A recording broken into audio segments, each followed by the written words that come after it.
ఉరి effect సినిమాలపైన పడింది. భారత్ పాక్లు పోటాపోటీగా సినిమాల ప్రదర్శనల మీద నిషేధం విధించుకుంటున్నాయి. పాక్ కళాకారులకు మద్దతుగా మాట్లాడిన సల్మాన్ ఖాన్ పైన పొలిటికల్ పార్టీలు ఫైర్ అవుతున్నాయి. ఈ విషయంలో పాక్ దూకుడుగా వ్యవహరిస్తోంది. భారత్ బేస్డ్ గా నడుస్తున్న టీవీ ఛానళ్ల ప్రసారాలు బంద్ చేయాలని కేబుల్ ఆపరేటర్లకు హుకుం జారీ చేసింది.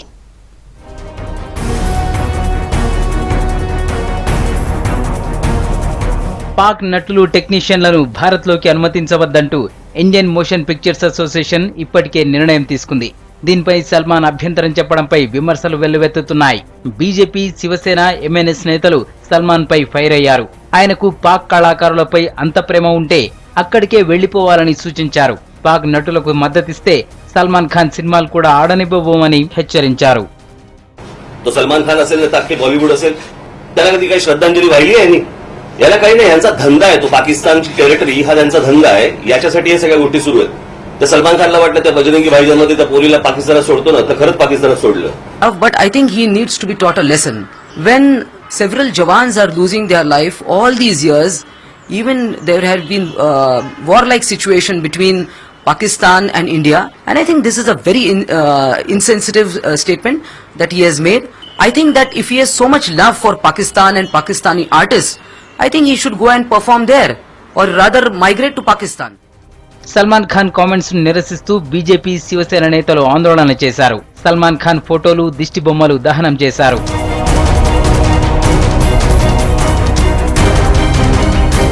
పాక్ కళాకారులను దేశంలోకి అనుమతిస్తే దేశ భద్రతకు, ఆర్థిక వ్యవస్థకు తీవ్ర నష్టం కలుగుతుందన్నారు film and television institute of India chairperson Gajendra Singh Chauhan.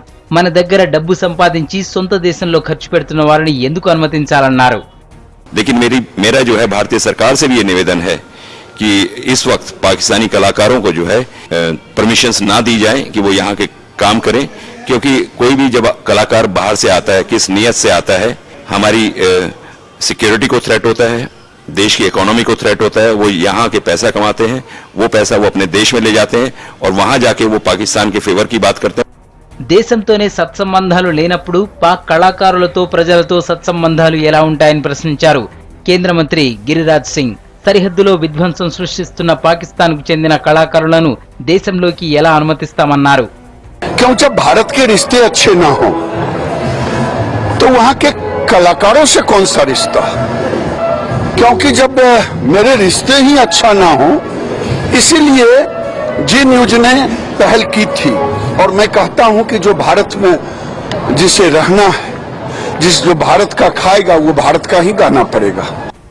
అటు పాకిస్తాన్లోనూ రియాక్షన్ స్టార్ట్ అయింది. భారతీయ సినిమాలను ప్రదర్శించబోమని థియేటర్ల యజమానులు నిర్ణయం తీసుకున్నారు. రెండు దేశాల మధ్య పరిస్థితులు చక్కబడే వరకు నిషేధం కొనసాగుతుందని చెప్పారు. ఈ ఎఫెక్ట్ టీవీ ఛానళ్లపైన పడింది. భారత్ కేంద్రంగా పనిచేస్తున్న టెలివిజన్ ఛానళ్లను బ్యాన్ చేస్తూ Pak electronic media regulatory authority cable ఆపరేటర్లకు ఆదేశాలిచ్చింది. ఈ నెల 15 తర్వాత భారతీయ కార్యక్రమాలను ప్రసారం చేస్తే కఠిన చర్యలు తీసుకుంటామని చెప్పింది.